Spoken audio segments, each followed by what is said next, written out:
And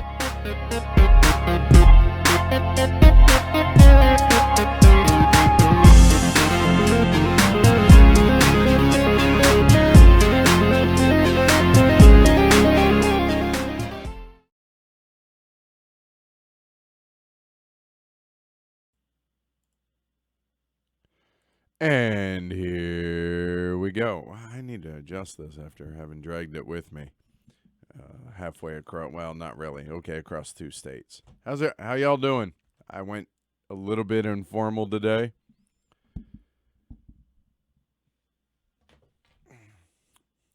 Thought I had everything set up right. Sorry.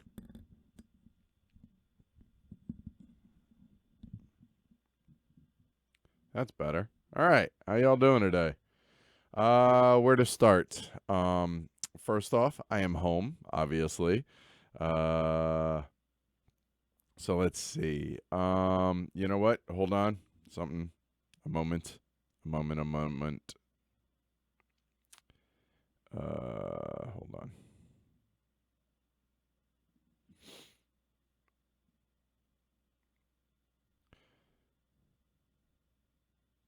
So I appreciate everybody's understanding and patience about the things that I can and can't talk about that I saw this past week. So there's that. Okay. All right. Nope, not basketball breacher. No,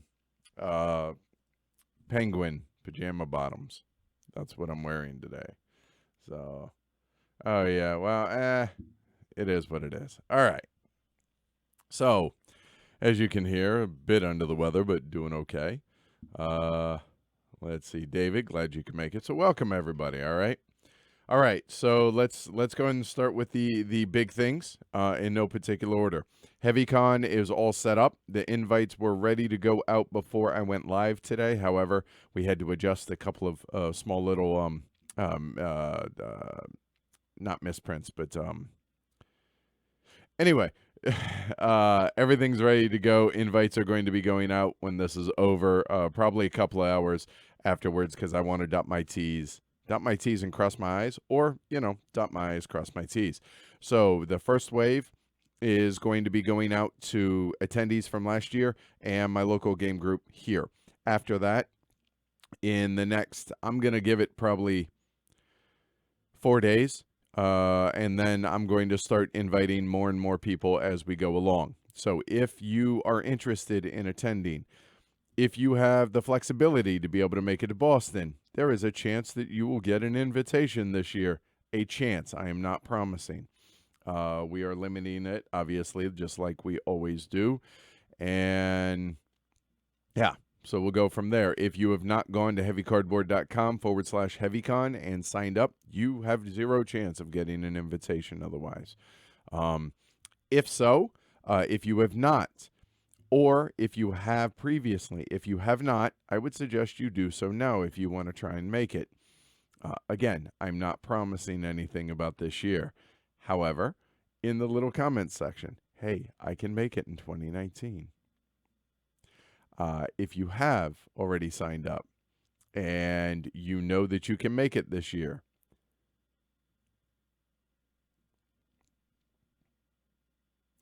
send an email. Get your pens. I'll wait a minute.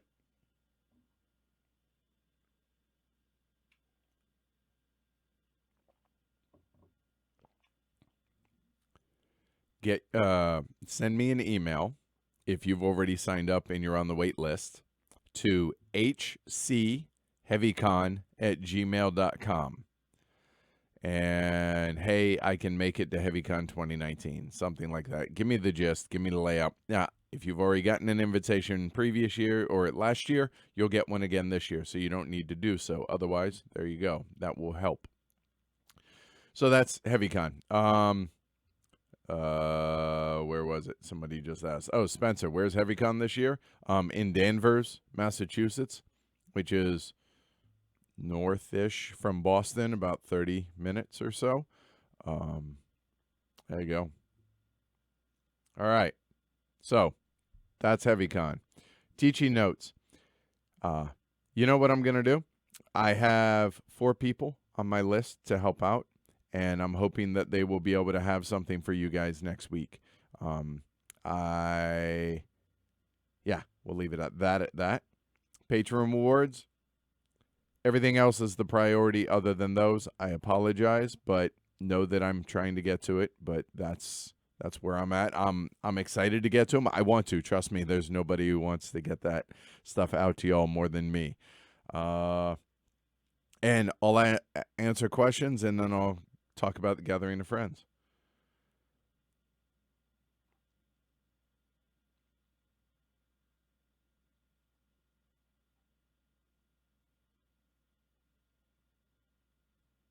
Yes, puppy to bed. Teaching notes. If you guys don't have some new teaching notes by the end of next week, I will eat this hat in front of you. You have my word on that. So there you go.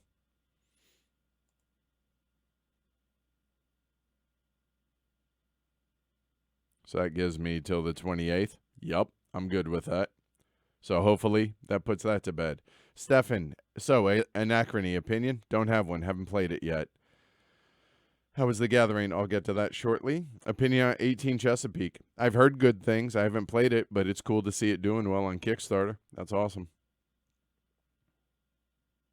All right. So let's go ahead and talk about the gathering. So if you guys aren't listening to the daily diaries, I think you should. There are going to be, I think, a total of 5 of them, right?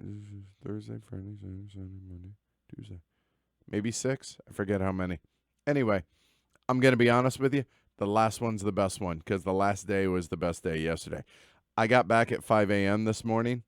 We left the gathering at about 10 o'clock last night and drove, and by we, I mean I drove 7 hours to make it back this morning due to some obligations that someone else had. So there's that. There are, like I said, there's 5 or 6 daily diaries. I know there was a gap of a day, but Joel will be editing those and getting them back to me tonight. So you'll be getting one a day for the next handful of days, however many, like I said, through Tuesday of attending. So there was Thursday, Friday, Saturday, Sunday, Monday, Tuesday. So I guess there will be 6 of them. Some longer than others, so some more game focused than others, but there you go. All right. So yeah, let's see. All right, here. I appreciate that you guys download the daily diaries. Please continue to do so. But since there's 61 of y'all here live now, I figure I would go ahead and ruin the last one for you because honestly, I'm excited to talk about yesterday. Yesterday was a amazing day. Now, if you don't want to be ruined and you want to draw out the excitement of what the last day of the gathering for me was, go ahead and mute it now. And when I do this, that means you can unmute it and you're safe to come back. Deal? So go ahead and mute it now.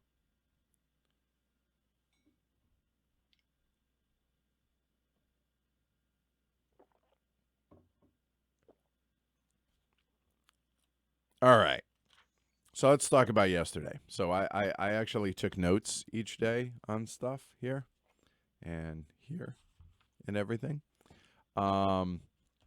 So the reason yesterday was the best day at the gathering, even though it was the shortest day, because the plan was for Jess and I to drive back at about 6 o'clock Thursday night or Tuesday night. Sorry.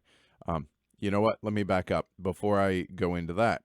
So the Gathering of Friends, for those that haven't been listening or whatever, Alan Moon's invite-only event every year in April. It is a 10 to 12 day event, depending on how you figure it. It runs technically that Friday and then through that weekend, that week, the following weekend, and ends Monday. There are people that come in on Thursday, like what we did, and stay all the way through that following Monday. There are some people that come for the first weekend in a couple days, like we did this year. There are other people that come in on Monday or Tuesday and stay the week and stay that weekend. There are some people that come for the weekend, go back home during the week to work, and then go back the following weekend. It's when you have an invitation and you pay for your ticket, it is however you want to attend it. And so next year, I'm going to go ahead and let y'all know. I'll be there for the whole thing because yesterday showed me just how good this thing can be. All right. So daily diaries, yada, yada, yada, play games. And there are a lot of really, really big names there. So yesterday, got up, got downstairs, had a appointment, I guess you could say, to play some prototypes with Tom Lehman. Tom Lehman, listen to the daily, you'll understand. And I had met him a couple days prior, and so I don't get starstruck or anything like that. I don't care if it's within the board game industry or a Brad Pitt or whatever. It's just a person, but it's still, I respect what he's done. I think it's really cool. So we had an appointment with him to play 3 prototypes, and this is the part that sucks. I can't talk about a single thing about those 3 prototypes. What I can legitimately say is, let me make sure I remember what ones they were.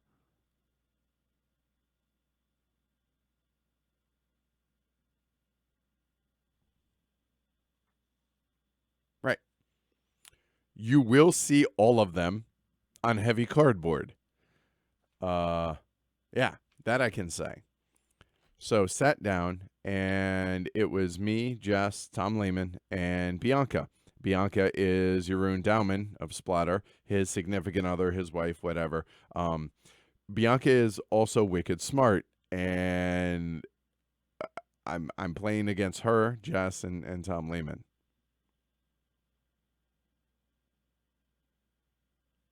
Nope, didn't win a single one. However, the first game that we played was actually an expansion for a game. Can't mention what game because the expansion has not been announced. But I'm hella excited about it because it's a legit awesome game. That said, that was a lot of fun. I'll leave that. The next game was enjoyable. The third game is what made the day amazing.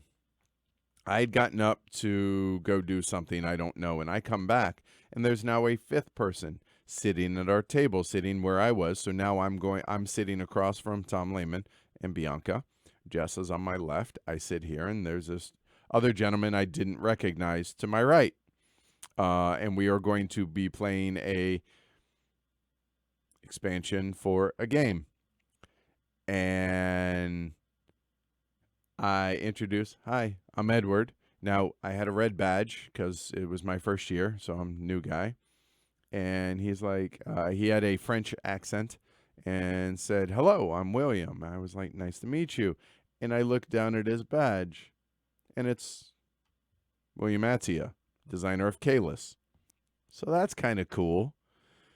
And so we're playing this prototype of expansion for a game.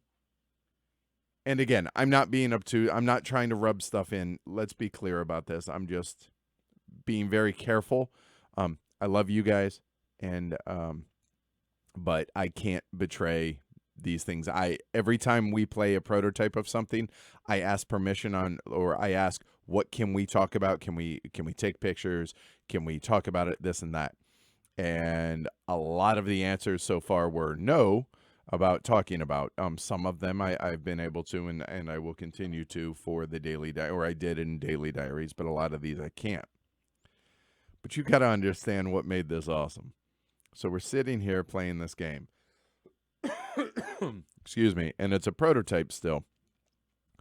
So it's still getting messed with. It's still getting developed.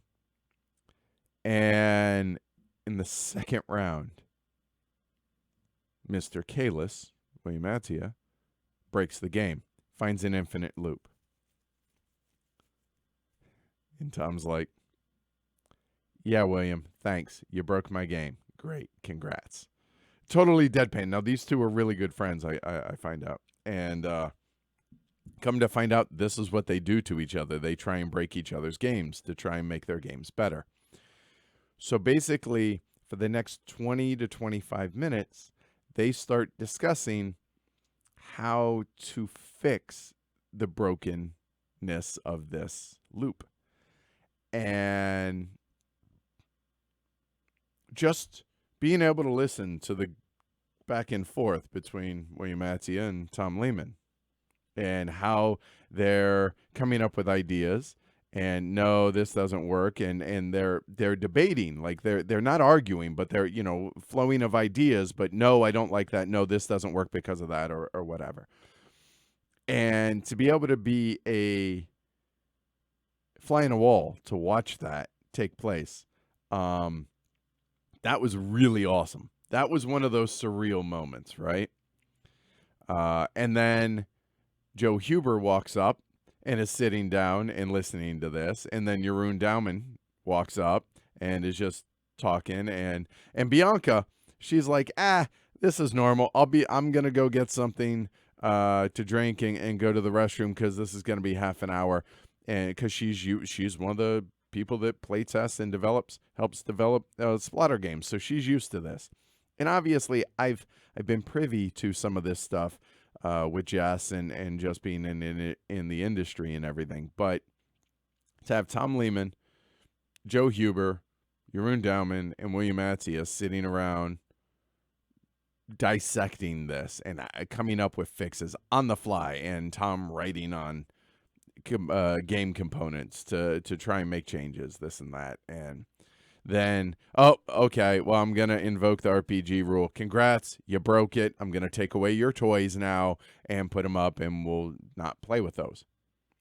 And then you could see that Tom's brain was continually working even as we continued playing the game. And then he was like, and he looks at William, he says, well, if I do this and limit it to this, that takes care of about 90 to 95% of the issues. And William's like,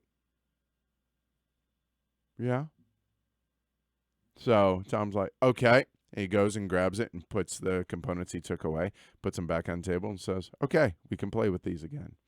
And that was just, wow, that was cool.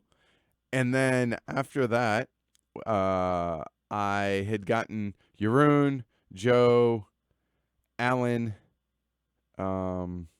and Tom Lehman to do little bumpers for the podcast. Hey, this is Tom Lehman, designer of, some games. You're listening to Heavy Cardboard, that type thing. And William Mattia is very, very shy and did not want to do that. And I was very respectful of that, no worries. But that was just one of those real cool moments. So then, before we hit the road, we needed to eat, so me, Bianca, Tom, and Jess went to the Griffin Gastropub, which is amazing gastropub, about 10 minutes away, had dinner. And so the whole time throughout the day, I'm thinking of questions that I want to ask Tom. And I'd already secured a Conversations with Heavy Cardboard with Tom that we're going to record in May. Oh, yeah, y'all didn't know that yet? And so I'm like, no, I don't want to bombard him with a bunch of questions, but my mind's just racing, wanting to ask a million different questions of Tom, because, well, I'm really impressed with the games he makes and what he does, and really a fan of his stuff. And so Jess was like, write them down, because there's your interview, like, here. So I have a bunch of questions already listed for him. And we're sitting there at dinner and just talking about cooking and a whole bunch of just, normal people stuff. And I asked him a couple of pointed questions about it. I said, look, I got to ask one question. All right. So that was good. Then topic got on J.C. Lawrence on the drive home. And yeah, that was an awesome evening. Then at the end, we came back, said our goodbyes to everybody, saw Alan Moon again, told him thank you again very much for allowing me to attend, and how much of a blast and just how much of a bummer it was that I didn't get to play games with everybody I wanted to. And he was giving us a hard time. He's like, wait, you're leaving? He said, no. Said, that's not a good reason. Oh, for the reasons that we gave him. And he's like, are you dying? No. Is someone you care about dying? And even then, it's a little whether or not you should leave. So, but totally all in good humor, and already got the hotel booked, tickets paid for next year, the whole 9 yards. And yeah, that was That was awesome. So now I'm gonna name drop and I'm gonna forget far more than I remember. But everybody I've already mentioned there. Freedom and Freeze is there. Daryl Andrews. Oh God, I'm trying to go through. Um, Joe Rashanen, Joe Hughes. So the whole Boston contingent, it seems, is there of old school gamers. Um, a couple other positives that came out of it, and I'm trying to think of other names, and that's probably a bad idea because I can't think of things off the top of my head. Matt Leacock's there. Rob Davio's there. Uh, the BGG crew is there. Rodney from Watch It Played was there. Tom and the Dice Tower crew was there. Anyway, Freedom and Freeze got an interview lined up for him. Tom Lehman got one with him. There's one other that I'm not thinking of off the top of my head. Tau Seti, I have one tentatively, like at least nebulously set up for a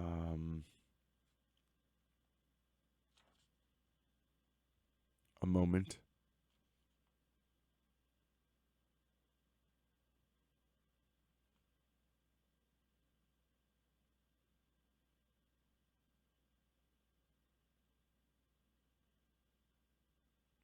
All right, I can't remember who else, but there's one other off the top of my head. I apologize, but there you go. Yeah, so there you go. That was an amazing time yesterday. So there you go. All right, let me catch up. If you have any other questions about the gathering, I am Alan was very gracious in letting me know. Yep, obviously about prototypes, I got to keep that stuff private. But as far as anything else that you guys want to know, now's your time to ask it. Yes, there are 2 daily diaries released. One, there was a day, a gap, but it wasn't skipped. It just a gap, and then there will be 3 or 4 others. I forget how many. Okay. And no, Con, I'm not going to eat my hat because I'm going to make sure that comes through. Don't worry. Have not played Escape Plan. In fact, I'm going to make sure that this ends by 4:50 today, so we have an hour and 24 minutes because I need to go to the post office. I should have On Mars there and Escape Plan. Oh, by the way, okay, some other piece of news that the local group doesn't even know because I just got this email right before I went live. Sadly, Democker is going to be delayed, the playthrough of it, because I got an email from Uli saying I'm not going to have the prototype until early May. So it'll be sometime in May. I can't promise more than that because if I don't have the game, there's nothing I can do about that. So I apologize, all right? Yes, Darren, only 2 daily diaries posted thus far, but more are coming. As soon as Joel gets to them this evening. I'm going to still, even though I have more ready, there's going to be one release tonight, one release tomorrow night, etc. Yes, Chip asked, did the expansion for Teotihuacan solve some of the issues that you and Greg talked about in the podcast? So let me clarify one thing about that. Greg had mentioned about the tactiles. I knew that you had to place on the lowest one, but when we were talking about it, I didn't think about it. So yes, I understand that was a that kind of solves that problem in and of itself. The asymmetric powers for Teotihuacan were my favorite aspect of the expansion, and I love them. I think that game benefits greatly from it. However, know this. Know that you are going to absolutely be pushed in a direction and that it behooves you to focus on that direction because obviously your special power is a power which is good. And you're going to have the negative side of that asymmetric power, so you might as well make use of it. So it doesn't quite put you on rails, but it absolutely is going to give you a direction that you should focus on. So while I like the asymmetric powers, and I do think that I'm probably almost always going to play with them, if not always, be aware that it does give you a much more direct focus in what to do. That said, I love some of the steps on the fourth temple. I think some of that was really, really beneficial. Some of it was blasé. Um, I am kind of ambivalent about the global, for one eclipse, this rule is going to be changed. I could take or leave that part of it out. The rules overhead are stupid simple on all of this. I think after playing the expansion once, I would feel comfortable doing more with the temple building as far as putting the other temple building board out. Overall, I really enjoyed the expansion a lot, and I think it's going to be good for the game.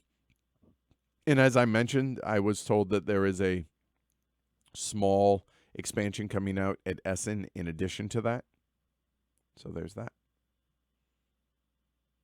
Robert, no, you're not that guy at all. Asking about the status of the store. I'm behind on orders again. It's part of that is I don't have the shirt order has not gotten in. I have been sworn to that I will, I'm looking at the dates, that I will have the shirts by April 29th. And if so, that means I will have every order out by April 30th. So, and I will have tracking numbers to everybody, unless it's specifically for polo shirts. That's the only thing that I won't guarantee that I will have ready by then. Everything else will be 100%. Okay. As far as for those of y'all that are having issues with the store, I've reached out to Squarespace and they're telling me that they can't see any issues. I have plenty of people being able to order stuff on the store, so I don't know why some people are having issues. I wish I had a better answer for you than that, and I'm sorry. But I guarantee you every order will be caught up by April 30th. Again, I will eat my hat on that part too. HeavyCon is Memorial Day. Okay. Memorial Day weekend is always HeavyCon. It has been for 5 years now, and it will continue to be HeavyCon, Memorial Day weekend. So this year it is May 23rd through May 26th.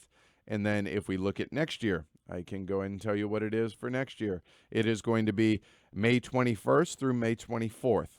And it's also going to be in the Boston area. Will it be at the same hotel? We'll see how it goes this year. So I'm not going to definitively say if it is or not. Alexander asked, William Matty is a former diplomacy champion, right? I don't know, is he? From what Tom told me, he said he's shy, but he's awfully clever and awfully sly. So I was like, all right, good to know.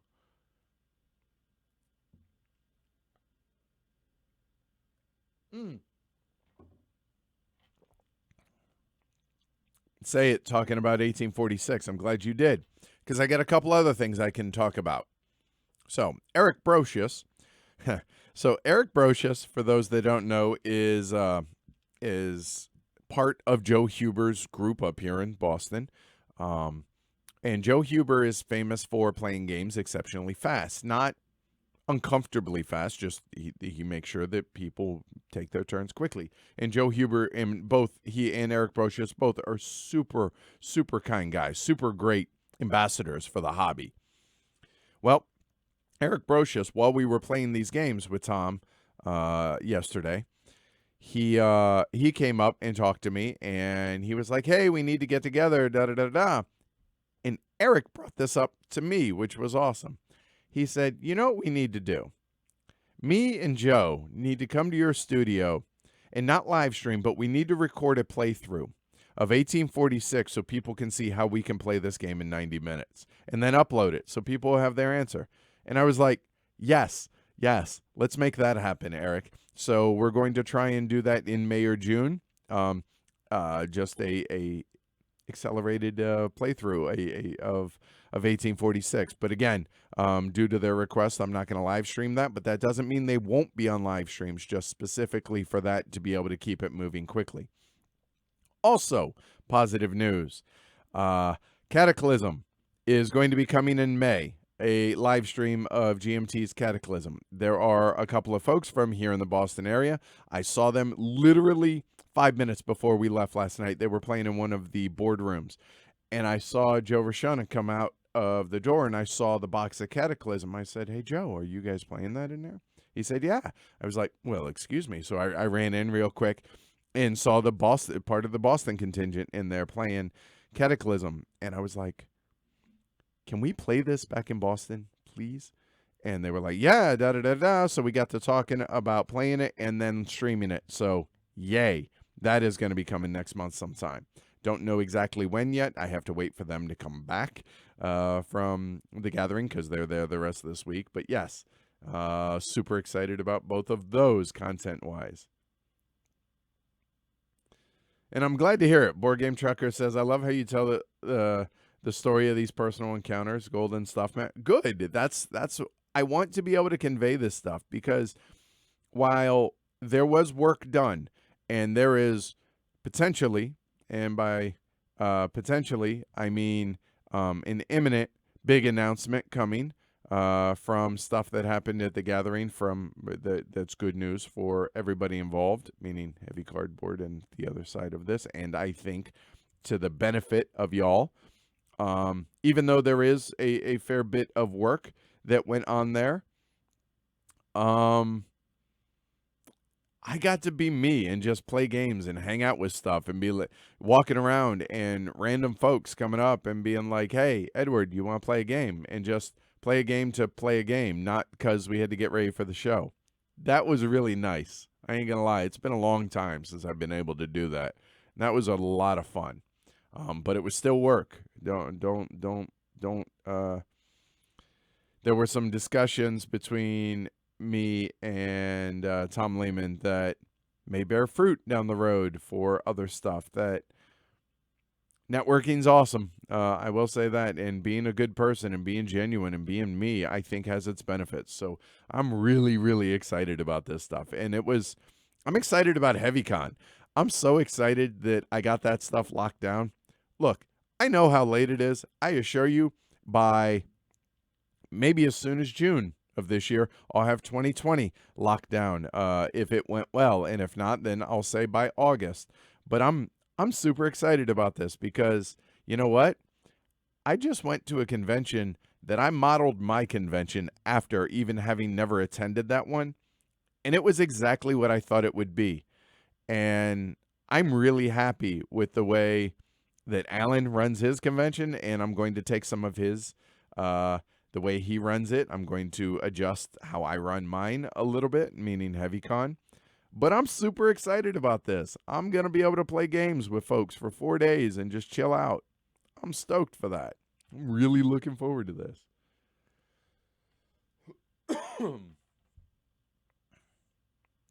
Yeah, Adam says Friedemann is one of my favorite designers. And he's a super cool dude. And it was cool to be able to kind of pick his brain a little bit and listen to his process on how he works and everything else. But also, and you'll hear about this in one of the later daily diaries, another game that I can't talk about. I'm sorry. But it was a prototype of his that was 11 days old. And it had a mechanism in the game that I think maybe I've seen before, but it was amazing to see implemented. And it made for a really badass game. Really fun time. And the theme was really on point. It's a true to life theme. I'll leave it at that. And all three of us that played it, so Friedemann ran the game, and me, Jess, and Fell played this, and all of us enjoyed it. And I won, so that was always nice.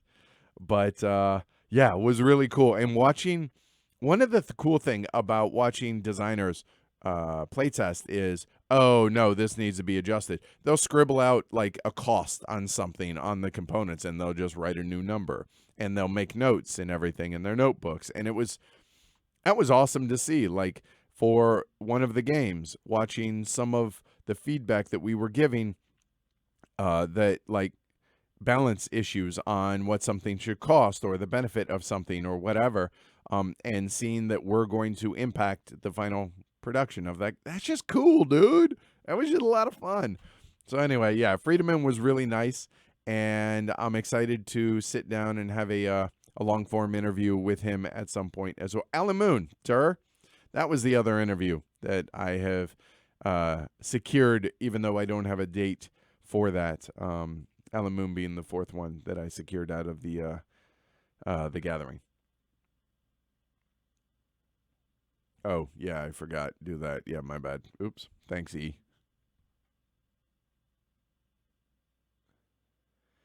Chris asks, given the influx of new HeavyCon attendees this year because of the Boston move, will it be growing for 2020? It grows every year.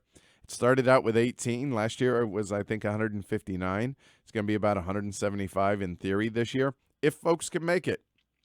The short notice, I don't know. It might shrink a little this year, but I hope not, but we'll see. Will it grow in 2020? Sure. It's going to continue to grow at a small controlled rate that is comfortable for both me as well as the other attendees. So yeah, definitely it's going to be growing, but slowly and controlled, Chris. Corey, this is a good question. He said, for the gathering, how much effort do they put into creating prototypes? Are they nice or primarily functional?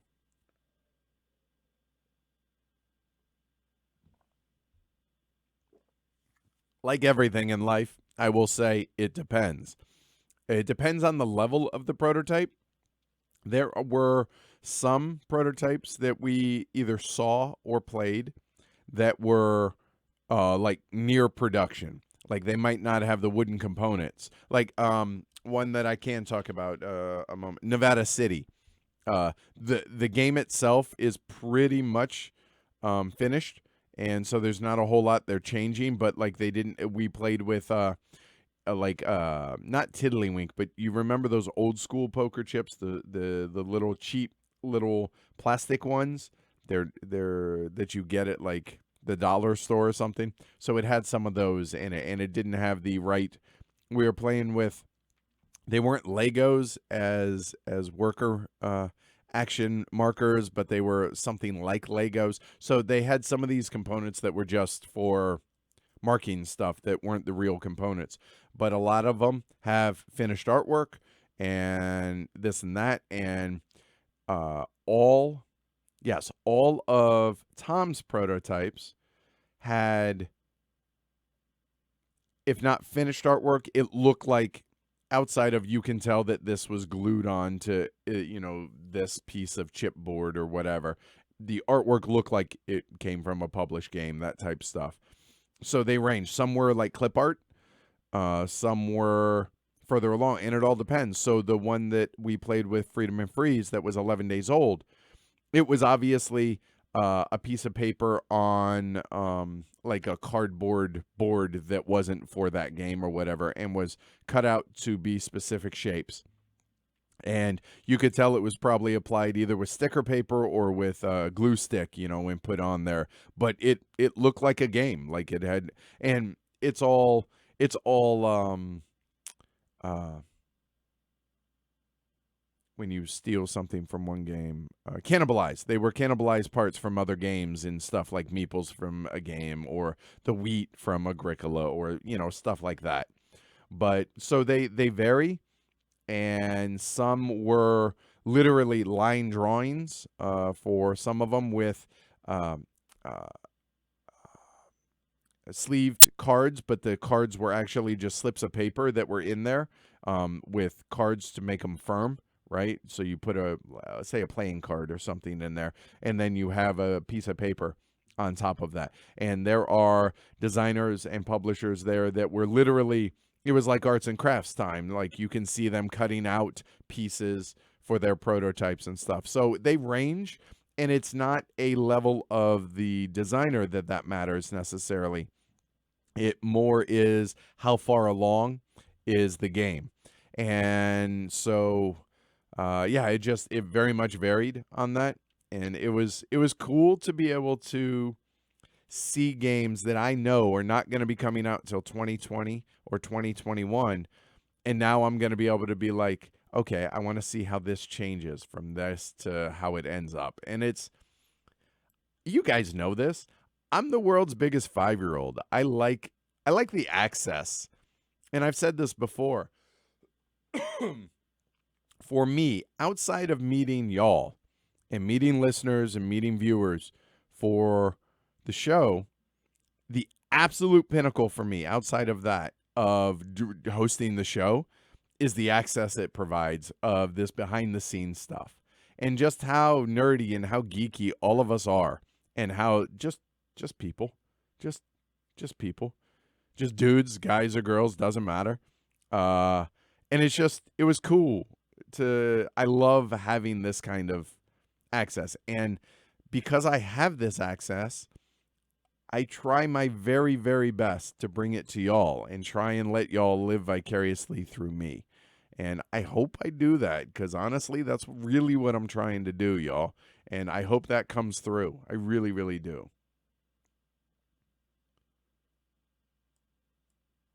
I'm glad to hear that you guys are enjoying the daily diaries because I'll be honest, the numbers don't reflect that necessarily. So I appreciate hearing that. And I'm enjoying doing them, especially for something like The Gathering, because, there's 400 people that go to this thing and that's it in the world. And there are people that have been coming to it for all 30 years. And there were a lot of black badges. Black badges meaning you've come for at least 20 years. So there's not a whole lot of turnover. So yeah. So, and, MF says Huber Speed playthrough would be amazing. No, it's not would be. It's going to be amazing. I'm looking forward to this. I can't wait. Not going to teach it. Not going to do that. We're just going to play. I'm stoked for that. Oh, Vincent, here's a good one. All right. Vincent asks, always wanted to ask, what's the story about the tattoos on your arms? So I need to count 1, 2, 3, 4, 5, 6, 7. I currently have 7 tattoos. Right? Hold on. 1, 2, 3, 4. Yes, I have 7 tattoos on me, and I definitely will be getting more. Every one of my tattoos has to do with an important thing or person or someone special, whatever, that was in my life. It's something, it marks significant thing. It's like a timeline in some regards. Like this one, got in regards to Amanda. This one I got in regards. A lot of these have to do with exes. But I have. And my most recent one I got in Denver before move, but I need to go back and get it finished.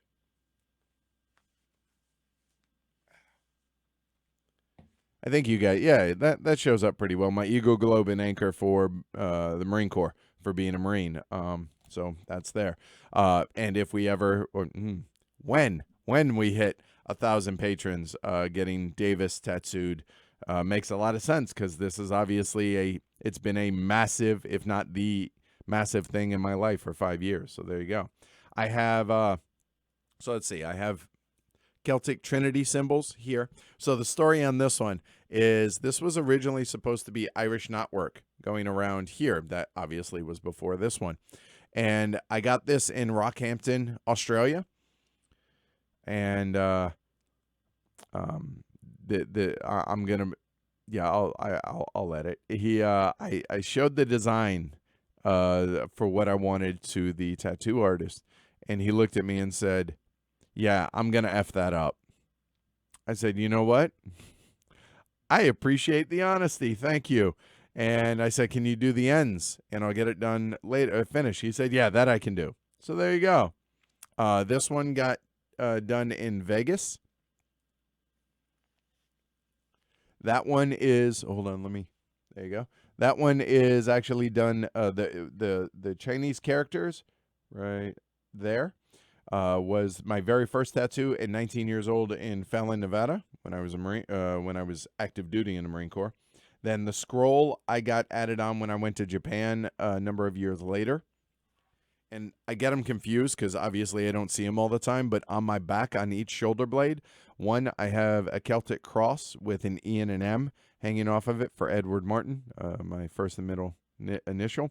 And on the other shoulder blade, I got that. The Celtic Cross I got done in Hungary when we were the first Marine unit ever deployed to the country of Hungary. And then on whichever shoulder blade the other one is on is the Chinese symbol for rabbit. I got done in Austin, Texas, and that was done in a way that it looks like somebody took a paintbrush and painted the Chinese character for rabbit, because I was born in the year of the rabbit, on there. And this I got done by Beth Couples in Denver, Colorado, and she is amazing. I absolutely will be going back to get it finished. So there you go. There's all my tattoos thus far. I would like to eventually end up with a full sleeve on this arm. Probably going to get a sun on my chest. And yeah, we'll see what else happens. Obviously, Davis eventually. I would like to get Davis tomorrow, but unlikely to happen. So that'll be dependent on the patrons. Shaz says, sounds like more 18XX content. Well, we have 1889 coming. So in the soft schedule, if you guys obviously didn't, I imagine you put 2 and 2 together, that because I don't have Democker and I'm not going to have the prototype for Democker until May, that's going to get postponed. So obviously that means we're probably not going to stream something that day, maybe, or maybe we fill it in. I don't know. That's why it's a soft schedule, right? Shaz, do all patrons get a vote for the, it's not a patron choice Golden Elephant Award. It is the People's Choice Golden Elephant Award. And all patrons and all attendees of HeavyCon get a vote. Actually, they get 3 votes to be able to distribute however they see fit. Now, there are a number of patrons that do attend HeavyCon. We ask that they do not double dip. So there's that. Christopher Tavares, am I hearing that HeavyCon will be a week and a half next year? I will say this. I don't think it's ever going to be 10 days. But I could see it getting longer than 4 days. So we'll see. But no, it's 4 days. Don't start that rumor, please.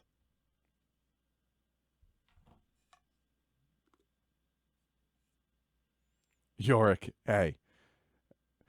I know you're just giving me a hard time. He says, the Ask the Elephant after the gathering. Redacted was great. NDA was also fun. Repeat for 120 minutes.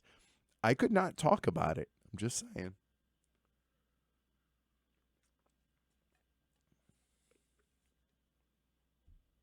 Yeah, that's way too early to say, Vincent. He said, although maybe a bit early, did you play any prototypes that might make your top 50? Let me look. I don't think so, but could.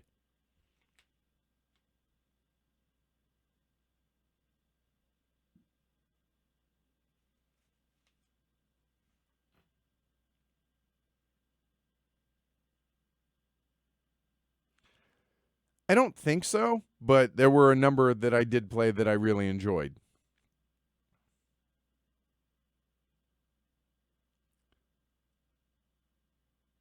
Imperial 2030 behind you is top 5 game for Chucker. Should have been in my top 50. You know what? I haven't played Imperial 2030. I've played the original Imperial. Favorite Gertz game? Now you're going to make me go look up Matt Gertz games. Hold on.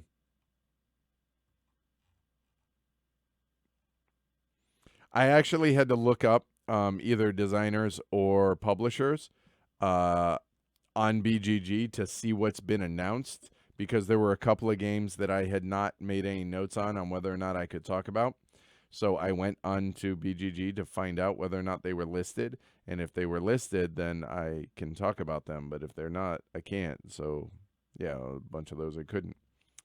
Let's see. Favorite Matt Gertz. There's a lot of Concordia stuff, man. Navigador, early leader in the clubhouse. I've only played Imperial once, and it was about 5 years ago. So keep that in mind. So I would probably say Navigador. But it could be Imperial or Imperial 2030 with more plays. So we'll see on that, okay? By the way, the daily diaries, I hope they sounded good. I brought all this equipment with me to the gathering to try and, because people are like, yeah, I don't like listening to daily diaries because they don't sound as good. Well, I tried, so hopefully that comes through. David says this makes me feel way better about my own prototype development process. Good. Oh, you know what? Hold on. There's one that I want to see if has been announced that I did not play. Give me just a minute, guys. Um, and if it's been announced, then I will talk about it briefly, even though I didn't play it. Just because, whoa.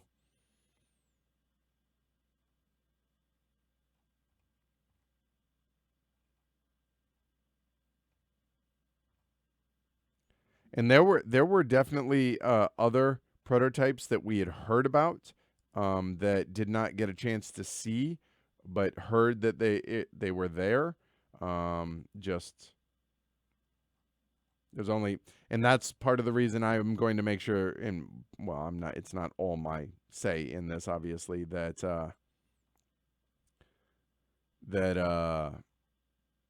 want to be there for the entire time. But yeah, there. Yes, that was such a good time, especially the last couple days was really good. And I don't see it on. That's a bummer.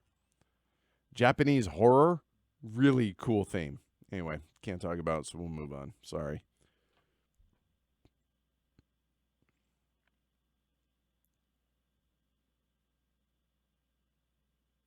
Corey, at the gathering, what was generally more fun to play? Something close to complete or something that was really fresh or rough around the edges? Both. It was more about the experience of stuff and being able to. Oh man, that's a really good question. It depends. Like I really had a blast playing that Freedom and Freeze one that was 11 days old. And I also had a really good time playing an expansion of Tom Lehman's that was really far along. Um, so both. It just depends on kind of what my mood was at the time, I think. But and we also played a ton of smaller games. There weren't. I'll be honest. I think Wildcatters and Smartphone Inc. were the only two bigger games that we played that were published. The rest was all prototypes or small stuff that like you could just pick up and just learn super quick and just throw down. A lot of roll and write stuff just because of going from prototype to prototype and just whatever. And you know, like it was cool. Like Friedemann came up to us that first day and said, "Hey, you want to play? One of my prototypes or whatever." And we're like, "Uh-huh. Yeah, I would love to. Thanks." And there are others you're just walking by and be like, "You have a seat available? That looks cool. Yeah, come on, go." And some people leave their stuff out, some people don't, and they'll, and you set up schedules, and others just, yeah, we'll get to it hopefully tomorrow, and sometimes it works out and sometimes it doesn't. So that's a good question though, Corey. I enjoyed both. There was one that I saw that was literally lines, and that was clearly from like clip art lines that I was super stoked to learn about because that sounded really awesome. So just goes to show that artwork for me is not a big thing. It's about, oh, that sounds really cool. I want to check that out.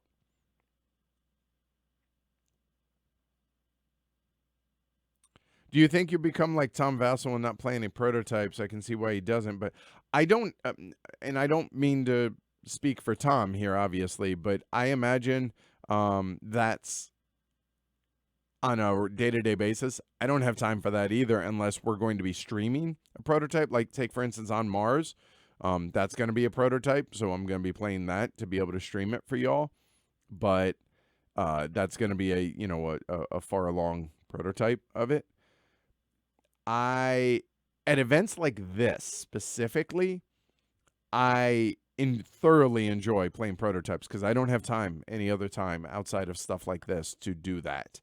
So this is my kid in a candy store. I get to just be Edward and play these cool things. Otherwise, I don't either. It's a time issue because we're constant. I mean, come on.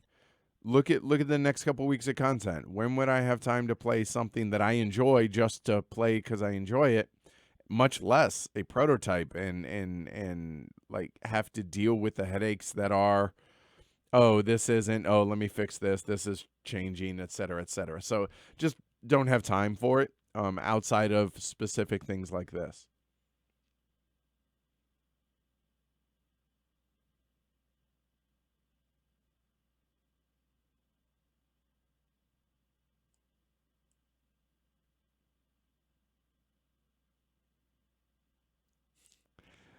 Adam, I appreciate that, but I will never do that. Adam says when you hit 1,000 patrons, invite the herd to get their own Davis tattoos as well.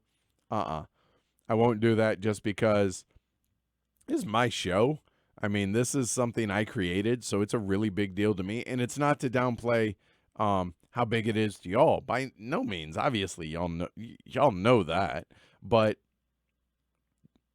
like history of the history of Rome, my favorite pie. I would never. I would not suggest anybody get a Davis tattoo not named Edward. But that said, I really do want that tattoo. I actually have floated the idea past Ian about Ian designing my tattoo. I don't know if he's willing, but maybe we'll see. That would be really awesome. Dustin says, "Good afternoon, everyone. Get my first games of 18xx in. I'm hooked. All right, we'll see you later, Dustin. It's a deep hole. Enjoy."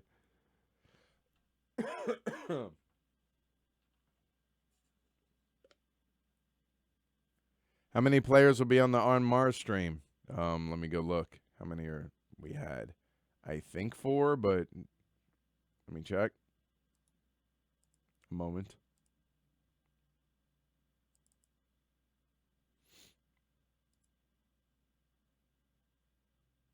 I think 4 of us, it looks like.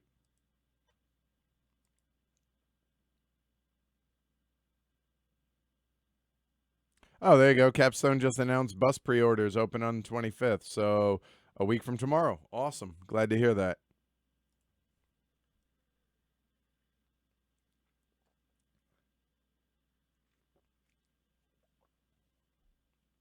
Yeah, off the top of my head, I would probably say Forbidden Star is probably my favorite Ameritrash game, John. Although it is, it's a Euro, but it's also Ameritrashy, right? And okay. Any plans for a top 6 in the future? Do you have any categories you've been meaning to do a top 6 for that you haven't? I'm getting a phone call from Santa Fe, New Mexico.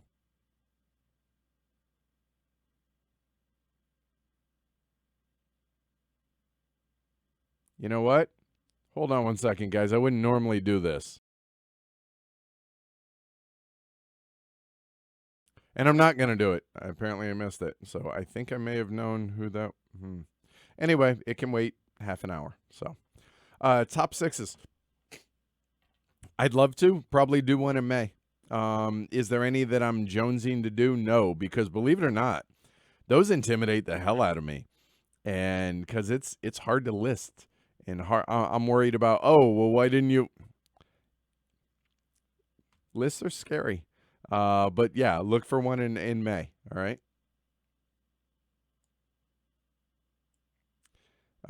Trucker's asking any rumblings from Splatter on what's next besides the expansion. Nope. And you know what? On that note, I need to go and look at, I need to see if this has been announced or not. A moment.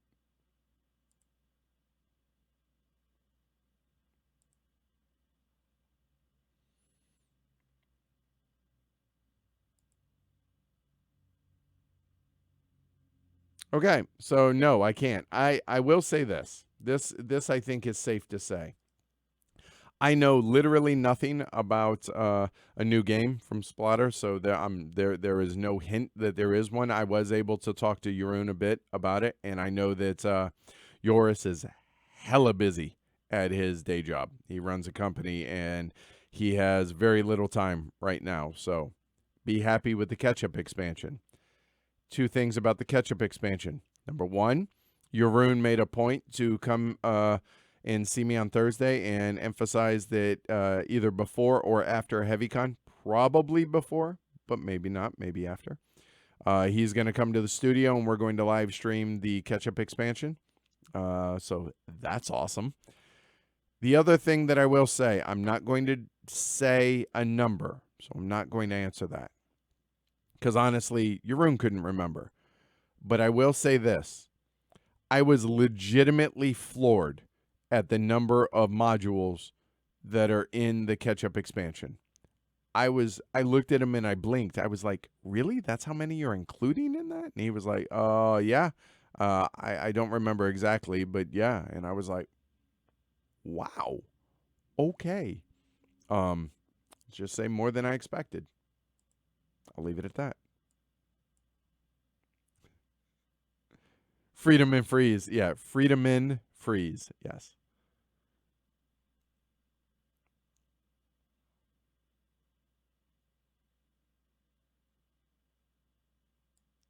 WBC, not this year, Joe. Scaled back the convention travel considerably this year. So no, unfortunately, WBC is not in the cards for this year. Doesn't mean it won't happen in the future, just not for 2019. Oh, good. Felix says, "Hey Edward, Jeff did say hello back. Awesome. All right. It was pretty funny. So, I speaking of Jeff Gamble from the original host and creator of the Longview, uh, talking to Tom Lehman, and he's like, "Yeah, I've been on, the Longview." I said, "No, I know Jeff's a friend, and I very much enjoyed listening to you on that show and that episode. So yeah, that was cool. So good, glad to hear it. Thanks, Felix." Top 6 two-player games. I have a list of like 53 different top 6s, give or take a couple. So I will make sure that that's on there, David. Top 6 two players, or top 6 games to play with 2 players. I could actually make 2 out of that, couldn't I? Top 6 two-player games and top 6 games that aren't 2 players that play great at 2 players. All right. A moment.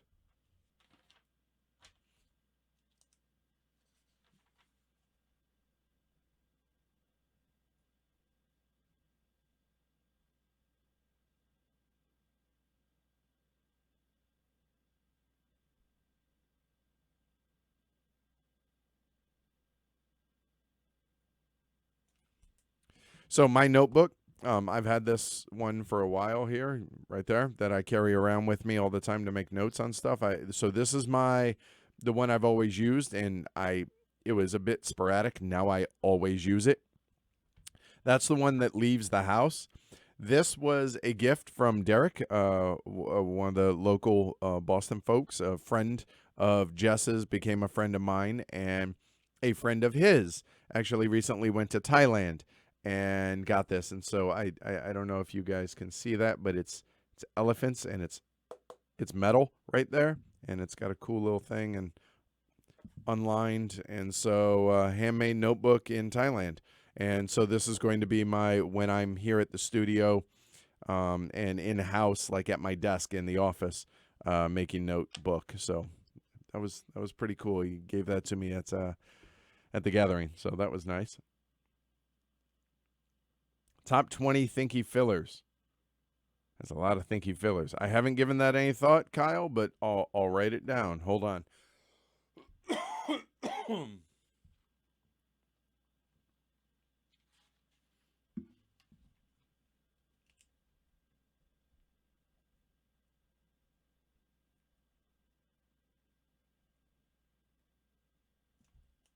So here's a question for you guys, since I'm asking or answering all the questions.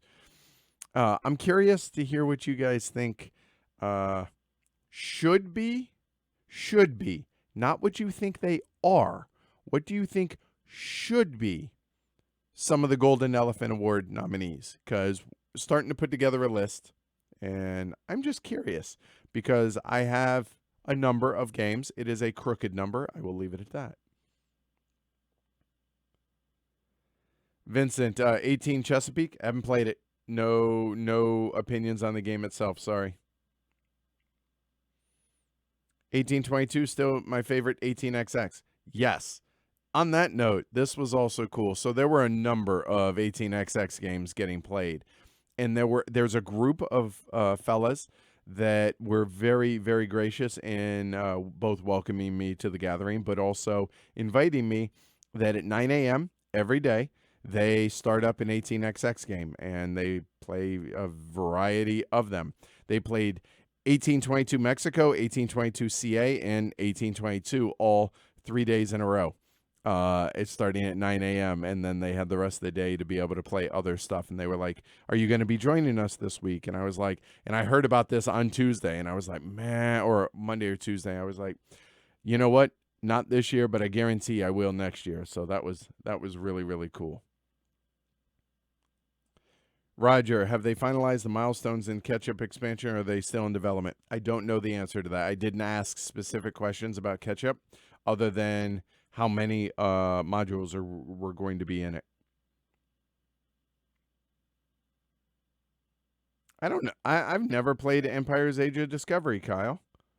I obviously played the hell out of Dominant Species, but no, sorry. And Joe, yeah, sorry. Have a blast at WBC. Eat well. Make sure to get out and enjoy the mountain biking or some of the other stuff. And the other piece of advice I would suggest, Joe, is enter events that, as long as it doesn't require experienced plays, enter some events of some crazy games that you have no idea how to play. Pacific Typhoon and Atlantic Storm. That was one of the highlights of WBC, and had never played it, and I had a blast and I loved it. I played the what's the moose flicking game? Or no, you're not flicking the moose, but you're flicking the stones that the moose say. Elkfest, maybe, I think. It was amazing. It was a blast, and I learned just how good some people are at some of these games. But even so, 95% of the people that go to WBC enter the tournaments to have fun, and there's always that 5 to 10% that takes stuff a little too serious. But don't let them ruin that. It was a really great time, and have a good time. Also, the auction is fantastic. If you like being able to find old school or out of print games and being able to try and get bargains, I recommend checking out the live in-person auction. That's one of my favorite things at conventions that have those. Jordan, I'm playing Age of Steam for the second time tonight. Any quick tips for the Rust Belt map? Before the game starts, study and try and figure out where some of your longer connections can go. And if they are absolutely dependent on an early track lay, make sure you get enough shares to do that. And yeah, have fun. That's probably my best suggestion. Just make sure you're playing with 4 or 5 players.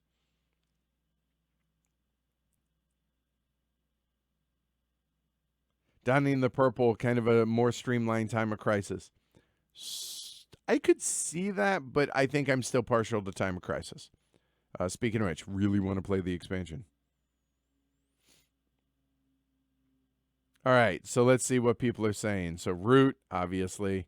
Meltwater, This Guilty Land. Brass Birmingham. Teotihuacan. Okay, Chip says, tell us the criteria again for the Golden Elephant Award. Published this year, yes. Must be, well, this year being 2018. Must be published. Cannot be an expansion, so like an Age of Steam map. It must be a self-contained game. Those are pretty much the main 2 criteria. And then medium and heavy from there. The estates would not count because even though it's a new edition, it's basically a reprint, whereas Brass Birmingham would be its own animal. It's not Brass Lancashire. It's not an expansion, and it's not a reprint. It is very much its own game, so that's why Brass Birmingham would definitely be a consideration there. Oh, you live near Seven Springs. Nice. Okay, cool. Have a good time. Well, I'll see you at Origins, hopefully, Joe.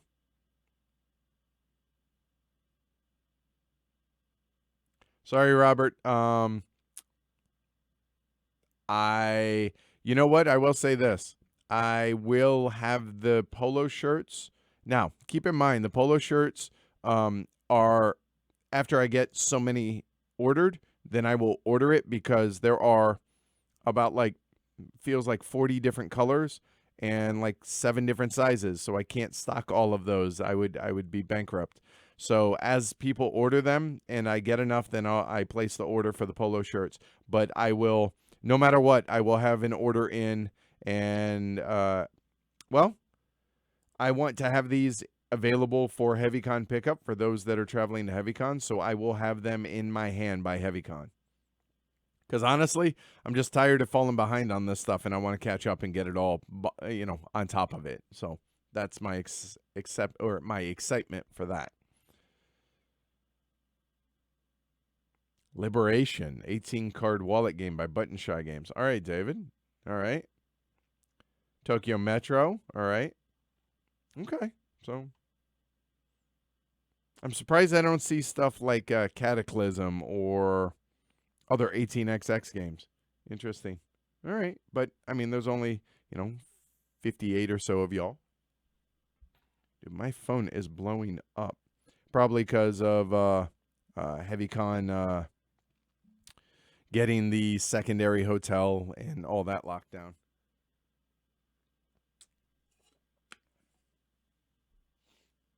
Oh, there is one more thing I can talk about. I can't share pictures. I did take pictures. And let me hold on. Even though I have a sell sheet for it, let me make sure I can. Hold on.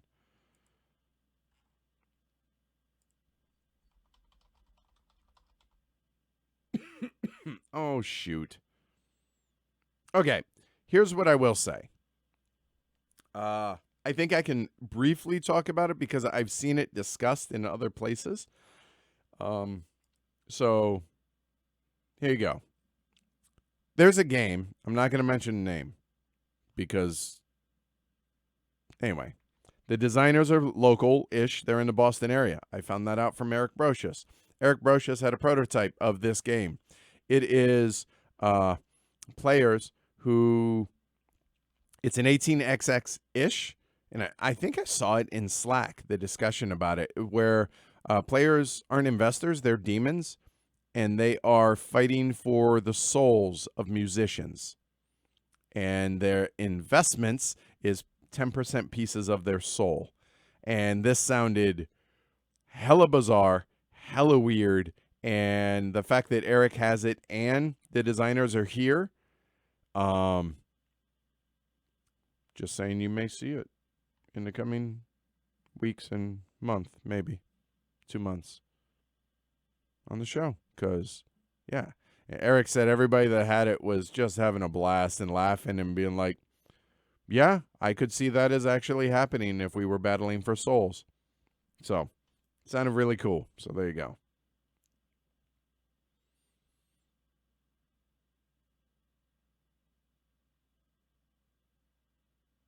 Felix, here's your list. Teotihuacan, Root, Dunning the Purple. Awards in the mail, job complete. All right, appreciate it, Felix.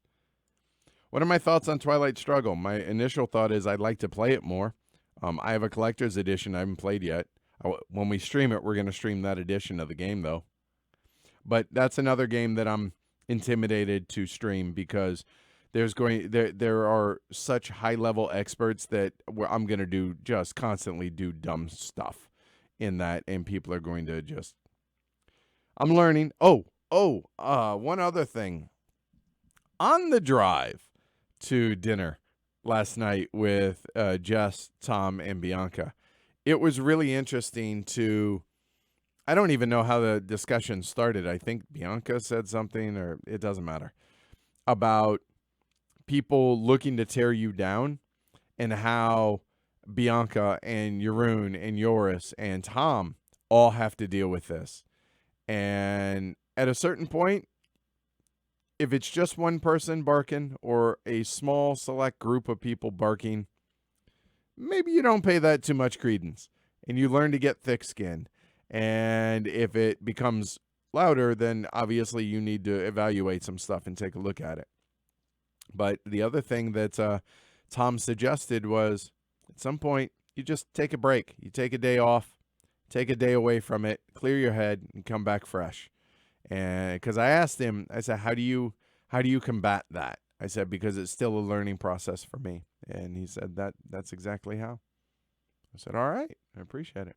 And having Martin here locally and him having to deal with his own uh, notoriety, celebrity, whatever you want to call it, because Martin's a really big deal in some walks of life, some worlds in the coding, computer science area. How does he deal with it? And having him local to be able to lean on for that was really also really good. And it's helping me with my mental health and being able to block out those that just want to shit all over me. So we're going to be positive. We're going to stay positive. And you know what? I'm grateful for y'all, and I'm grateful for and I'm excited, and that's where I want to live. I want to live in that part of the world and not the glass half empty part of the world. So that's what we're going to do. Is it going to work 100% of the time? Probably not. Am I going to try like hell though? Uh-huh. So there you go.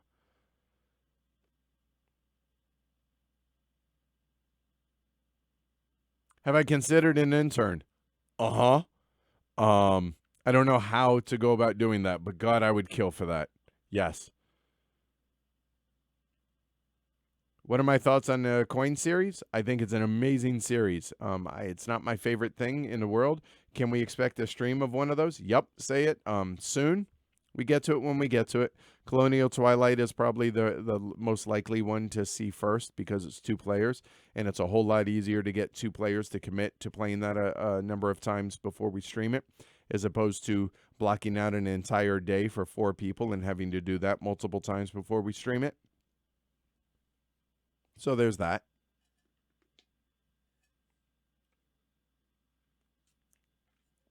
There you go. I'll wave for now on, Kyle. Sorry about that. You should know from poker, got to handle the swings. Yes, but those swings aren't personal.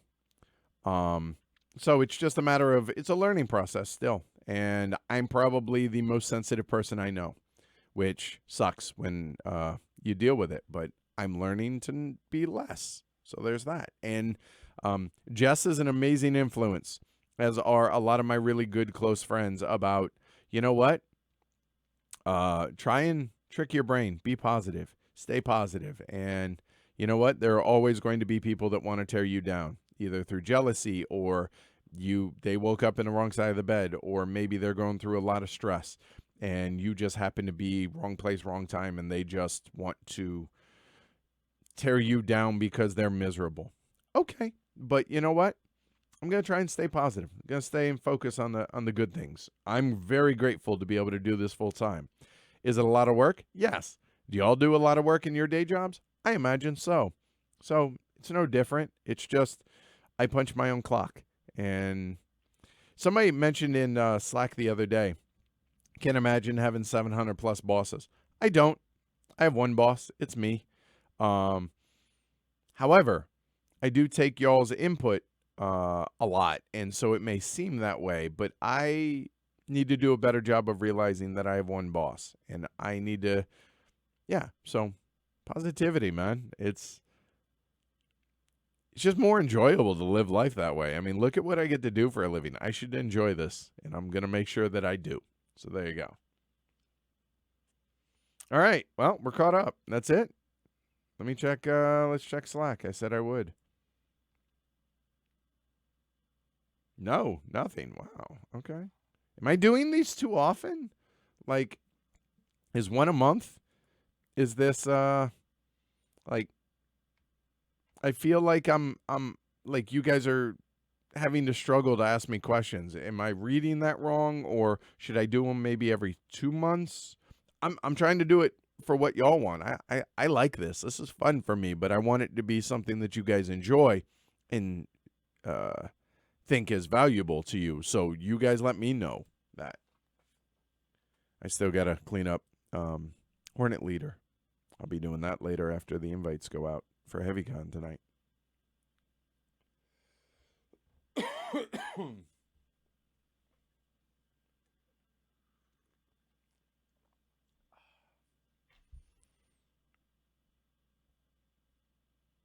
All right. Hey, Mills. Pop on, say Colonial Twilight 1889 streams. Yes, please. All right. This is a good question. PPK. one more for the road. Can you describe your typical working day?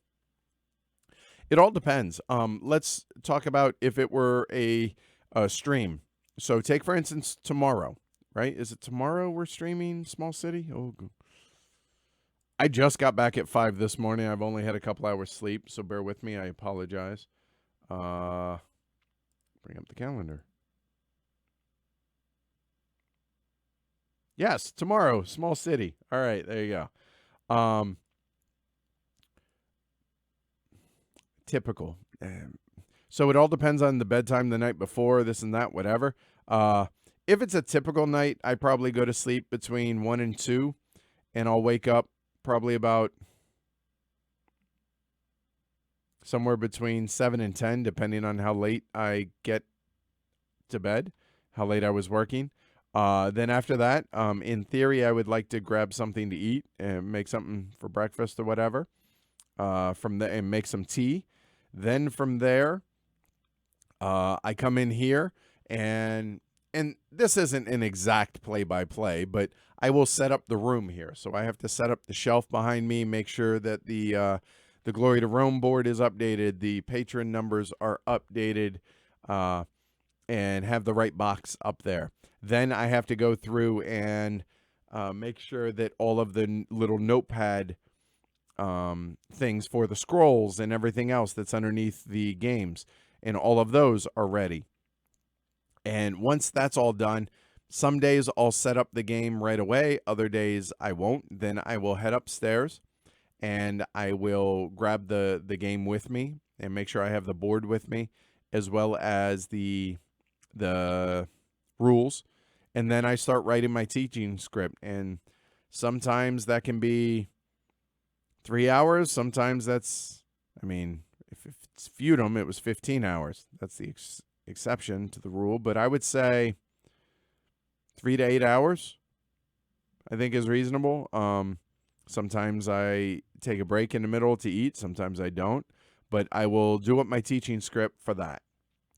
Then I have to make the video, if I haven't made it already on the Sunday prior. The intro videos that you guys watch on all the videos, when the puzzle pieces moving around and all that, I have to make that for the game. If it's a sponsored live stream, that is a fair bit more work, because I have to make sure that I make that little clip of the intro for this game is sponsored by whatever.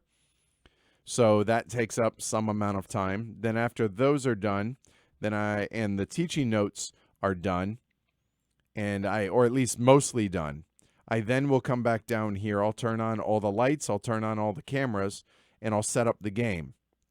And bigger games or odd-shaped games, something like a Carthago, that was a bear.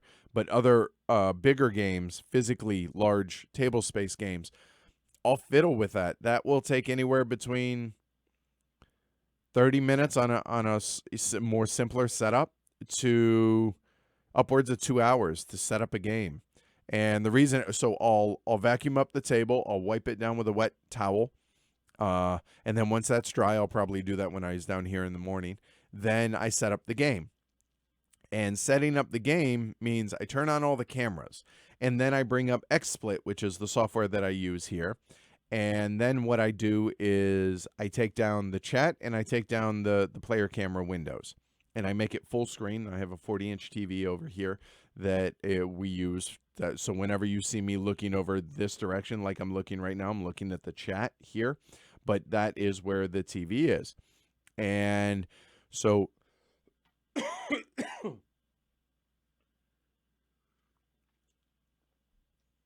then I mess around with the zoom on the camera, zoom in, zoom out, and then figure out, okay, where do player boards need to go? What needs to be on screen for the teach? What can be removed after the teach? What is not vital for you guys to be able to see? My tableau, do I put it over here for the tableau cam that is right here? Do I have mine off screen and then I switch cameras between that? Does that make more sense? And then once I have a pretty good rough layout of where and how things are going to be, then I bring up the chat and the player camera windows. And then I have to figure out, okay, so if I think I have it like this, Can I put the chat here? What size do I make that window? Is it legible? And then once I get that, and while I'm doing that, I'm also messing with the size of the player camera windows, because where can those fit, and where can those go up on the screen that they don't block vital information? Okay. Does that work? No. Shoot. Okay. Well, then I have to zoom out here. Well, now it's too far out for the board. Okay, so this layout doesn't work. So what do we need to do? How do I do this? And so I fiddle with that. Legitimately, that can take a couple hours. So I do that. And also, by setting up the game, even though I have the rule book in front of me, there might be little like, that's right, I forgot about to mention this one little gotcha, or this one little rule that, oh yeah, I forgot about that. And I'll make a quick little note to myself to, before I go print my teaching notes and I finalize everything, I make sure I add that in. Then after that, once I get everything finalized here and everything looks good, I'm like, yeah, then I make sure that all of the scrolls have the right information and the players on it and the whole 9 yards there. I make sure the intro video is all set up. Okay, then make sure that, okay, the podcast mics aren't plugged in. Make sure it's the lapel mics. Everything, nothing's got messed with. Okay, I'm set up here. Then I'll kill all the lights. And then I'll go finalize the notes, print those. Then below the camera that I'm looking at, that y'all are watching me on, I have my little intro script that sometimes I use, sometimes I don't. It's there as a just in case. Then I have my teaching notes set up right here usually. And then I stream for anywhere between 2 and 5 hours after doing all that. Then after the live stream, I usually will take an hour to 90 minutes to try and come down off the adrenaline of all of that. And then depending on what's going on, I'm either doing welcoming new patrons, I'm possibly writing a patron update, working on HeavyCon stuff, or figuring out the schedule for the following month. It all depends on where we are in the month. Trying to answer emails, answering messages on Slack, messages on Patreon, messages on Twitter, trying to be active on social media throughout all of this. Another thing that I forgot to mention, I need to promote the live streams on social media, so that happens in between all of that. And then at some point, hopefully eat dinner after the live stream a lot of times. Yeah, that's pretty much a standard day for a live stream day. So those will be anywhere between 6 hours, including the stream and the prep, all the way up to 13, 14 hours nonstop straight throughout the day. And then when everybody gets here, I make tea and or coffee for them and make sure everybody has their drinks ready, because obviously it's going to be a while, and I want to make sure everyone has drinks. Yeah. That's your typical stream day, I would say. Non-streaming days, what I consider my catch-up days, try and email. I sit at my desk for 10, 12 hours a day and try and catch up with other stuff. So there you go. That's kind of a typical day for Edward at Heavy Cardboard. I hope that wasn't too much detail. And again, I'm not complaining, just somebody asked, so there you go. Okay, 1 a month. Done. All right. Have I considered pre-recording all the teaches and just playing back the teaches before you actually start playing the game, so you now maximize the time you have with the other players? I've asked them that. Now, previously in Denver, towards the end, people were wanting me to do that. Here, that is not the case. I have actually asked, hey, would you guys like that, so that you guys don't have to come and sit through a teach of a game that you already know? And 100% across the board, each and every one of them has said, no, I would rather be here for it. Everyone from Jess to Chris to Greg, everybody would rather be here for 2 reasons. One, it cements the rules in their head again. Obviously, if they haven't played it, that's a different animal. But if they have played it, it cements the rules in their head and makes sure that they're clear on it so that they don't embarrass themselves on a stream and they make competent plays. And nobody wants to look dumb on these. That's probably the most intimidating thing and the thing that people fear the most is they just don't want to do dumb stuff and look like an idiot. I have no problem because honestly, I have enough stuff going on during the live streams and I've been on enough of these and look stupid enough to where I'm okay with that. But let's face it, I do win some of these games, so there's that.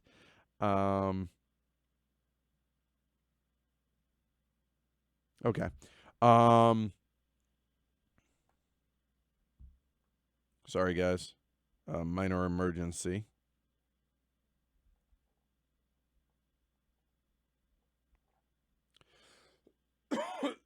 All right.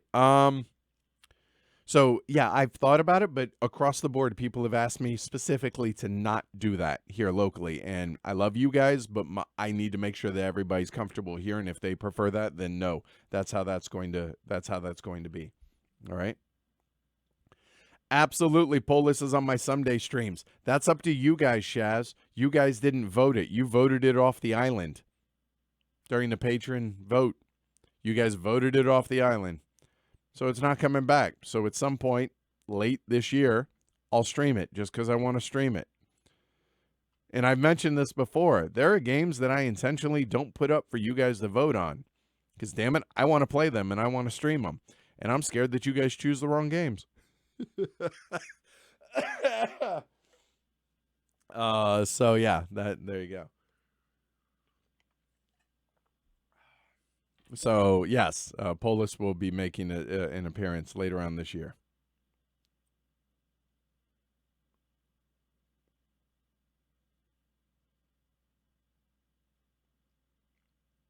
Espen asks, behind the scenes of the studio one day. Yeah, we might be able to do that instead of it, like as part of an Ask the Elephant. Maybe I might be able to do something like that, or just as a separate patron-only thing. I will never do it publicly.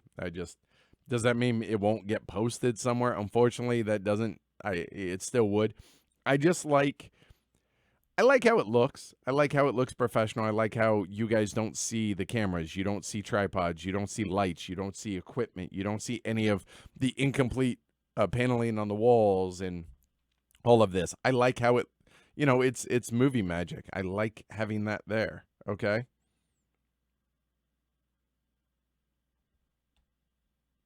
So, yeah. All right. I'm looking forward to seeing Small City too. Unfortunately, due to the reason we had to come back today, on something on Jess's end, that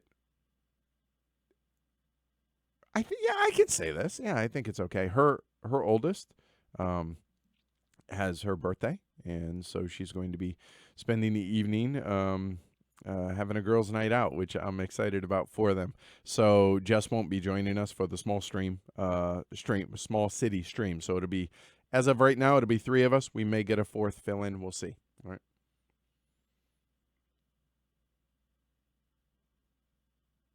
Oh no, Eric, that is 100% wrong. Not you know what I mean. So let me correct something here. Eric says I would want the Teach Live adds an unscripted feel to something that is rather scripted. I would assume. You would assume 100% wrong. There is 99.9% of the playthrough is unscripted. The only thing that I tell people, I will tell them one thing for sure, and I may say a second thing before a live stream starts. I say, hey, remember to have fun. We do a fist bump, and then we start streaming. The only other thing that I will tell them is, hey, this game is already going to be a long stream as is. Let's keep it moving. Let's not take forever on our turns. I don't care how I end up in this game. We need to keep it moving, guys. That's it. That's it. Nothing else is scripted outside the teach. Obviously, I have my teaching notes. The plays? Nope. There might be something preceded due to a specific thing, but no. Like one little tiny aspect might be we randomized turn order. No, we didn't. Maybe so and so hasn't played it before, so they're going to go last so that they can see 3 actions go first. That would be the only scripted part. Nothing else about the playthroughs is scripted. That would be disingenuous to you guys, and I will never do that. I don't want to do that. Hell no. No, thank you. So yeah, no, no, the right, no. How else would you explain the AP that we sometimes suffer? Matt says, I'm looking forward to the Ginkopolis to see if it's really worth $100 as routinely listed for in the marketplace. I think it's a really good game. Worth? Again, you know how that works. Yeah, Gink is great, but $100? That's kind of where I fall on that. Denver Brunch, can you update the Block Wargaming stream technology for a niche fan? When we hit the milestone for the number of patrons, we get a PTZ camera and we'll be able to start streaming Block War games. Hopefully, that's where we're at. So it's entirely dependent on the number of patrons. Have you considered making each week of the month to be a specific game? First week's a train game, second week's a war game. I've considered it, and then I immediately canceled that idea. Reason for that, Thomas, is I can guarantee you who's available. I can guarantee that one person is available for every stream. This guy. So I am at the I serve at the leisure of my game group. They are amazingly accommodating, but they also have real lives. And they do this because it's fun and they want to. So I would never want to force them into something because I know how much that burns people out. I've already gone through 2 co-hosts. I know how this burns people out. So being able to lock in a specific thing like that, no thanks. I have no interest in doing that because I guarantee what would happen is, oh, wow, this game plays really great at 3, and then all of a sudden something comes up, and we have to scramble, and, oh, we only have 2 people. Oh, well, what about filling in for that person? Or do we change the game, and now, oh, we're pigeonholed into a certain type of game? No, just flat out not going to happen. I have zero interest in doing that. I'm sorry.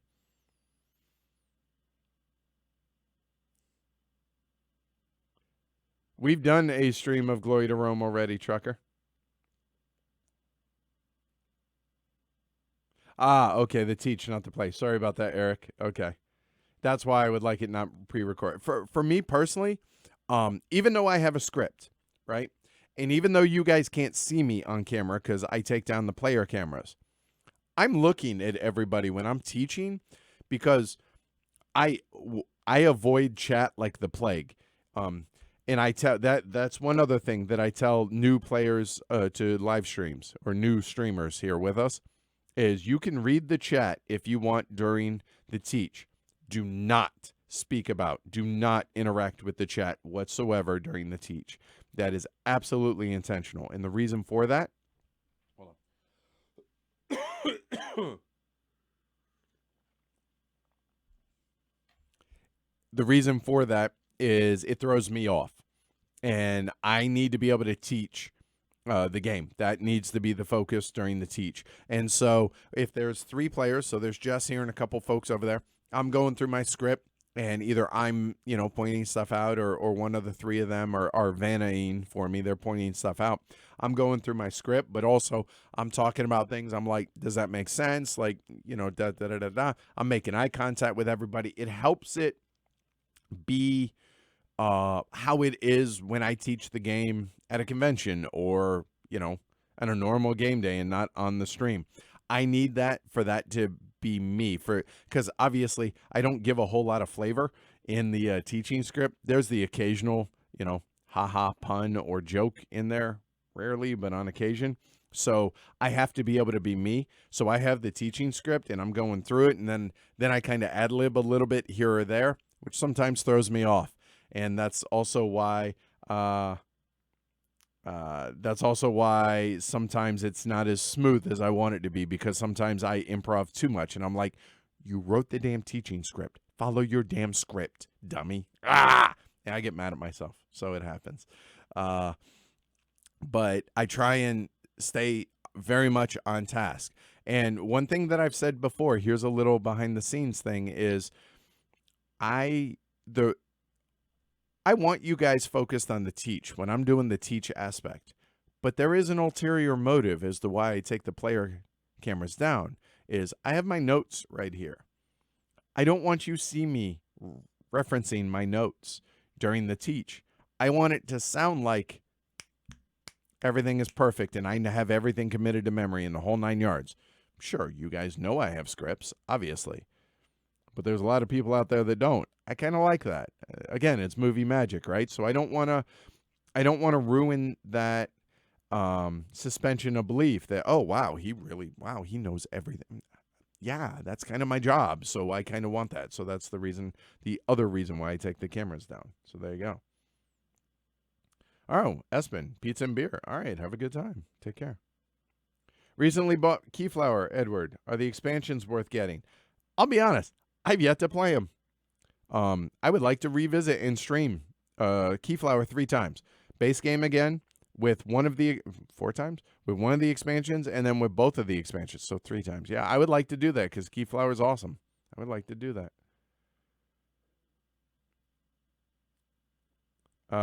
Vincent says, I think I've become a better games teacher watching your teachings and learning from them. Awesome. That makes me so happy to hear. Trust me, I hear plenty that people hate the way I teach games. And I'm okay with that. I teach the way I want to learn the game. So that's how I teach. And I know folks like Paul Grogan and others teach it much differently, and that works for them. It doesn't work for me. I teach how I teach, and that works out for me. And it seems a lot of other folks also that also works for the majority of folks, so that works out. All right, cool. Hey, Vince. PPK, do you also use a script when you teach a game at a convention? Not normally, unless it's like my copy of the game and it's in the box. Then I'll use it as reference. But most of the time, like Teotihuacan, I just teach it because I know the game. So there's that. All right, I got to wrap this up here in the next 4 minutes, guys. So I'm going to cut the questions off right there. So Vince, HC has done monster teaches like Arkwright, John Company, although that was Cole. Feudum 1822. What are some unstringed games that fall into the category which you would be a little intimidated by?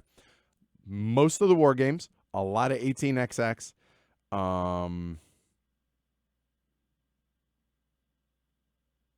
and Phil Eklund's games. There you go. I think that's the entire list. Oh, Asgard, because of the way the last round is so wonky, and Alban Viard's games, because up till now, his rule books haven't been the best, so that makes it difficult. Sorry, guys. So there you go. That would be a full list right there, Vince. That off top of my head. Revolution, Dutch Revolt. I haven't played it yet, but yeah, that might work. Francis Tresham's game. There you go. So, all right. So that's it. I got to run to the post office. I got to run one more errand. Then I'm going to come back. I'm going to get the first wave of HeavyCon invites out. The teaching note discussions are going to happen tonight between me and the teaching note peoples. I'm going to clean this up, and I'm going to eat some food, and I'm going to go to bed because I'm tired because I've gotten like 3 hours sleep after driving all night. So that's on me. I know. I'm just saying. That's the plan. And then tomorrow's all Small City all day. So join me tomorrow, Small City. Thank you, everybody, for the support. 755 of y'all. That's really nuts. That's awesome. Thank you. And thanks for your patience on everything. And trust me, I read everything that was going on in Slack, and I take this stuff to heart, and I am doing my damnedest to catch up, and I promise to continue working on catching up. So think positive. Stick with me. It's going to get there. And Well, the biggest complaint there for a while was the content. I think we covered that one, so we're good there. Now maintain that and bring the rest up to speed, and we're golden. All right, guys. So thanks everybody. I appreciate the support. I appreciate y'all taking the time today. I will see y'all tomorrow night for Small City. Help me spread the word for the show. Help me. That is y'all help, please. All right. Love y'all. Take care. Bye.